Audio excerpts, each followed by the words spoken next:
Assalamu alaikum, Ustadh. I've benefited greatly from your work and I pray that Allah reward you for that. I live in London. I use the Boston train on a regular basis. Sometimes a female sits next to me. What should I do in this situation? Jazakallah khair. Wa alaikum assalam wa rahmatullahi wa barakatuh. Alhamdulillah. Thank you very much for positive feedback.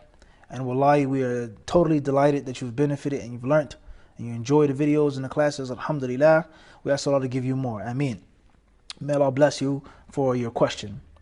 Bidnai ta'ala, if there's something that's doubtful, or it's a means of fitna, infatuation or fear, is something which is harmful to you, a woman sitting next to you, you feel that it's a means of weakening you, you may not lower your gaze or smell her scent, her perfume, or touch her arm or her thigh, or by accident rub and brush up, whatever the case may be, then you should avoid it. Stay away from it. Subhanahu wa ta'ala.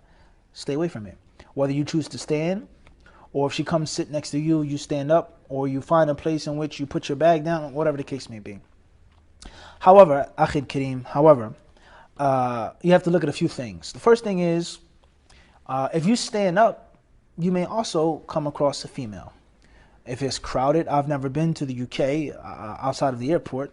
I've never been to London, but I can imagine, being one of the main cities of the world, I can imagine that it becomes very crowded on the trains and on the buses, especially during rush hour, if that's what it's called in the UK. That's what we call it in America. I can imagine that it can become very crowded. So you stand up to avoid the problem, and a woman can stand next to you. It may be worse. You may be forced to be brushed up against a woman, her chest or her behind. You're standing up. Okay. If it's a fear of someone seeing you, then the same can apply to you standing. Or if you're sitting down and a female comes and sits next to you, and then you get up, is that good dawah for the non-Muslims?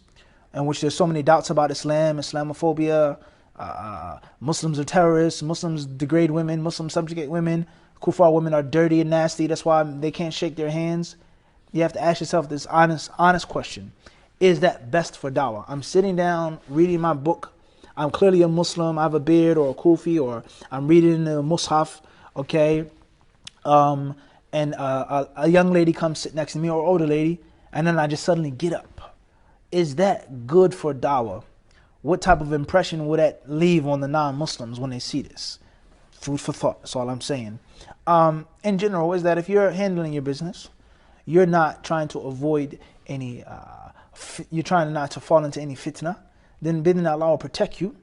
If you have a doubt, you don't feel comfortable, then no one can force you to do that which you're uncomfortable with doing. So avoid it, bidna ta'ala. And he who avoids the fitna will be protected from the fitna, as is mentioned in certain narrations. That's my brief, humble advice. Allah subhanahu wa ta'ala surely knows best.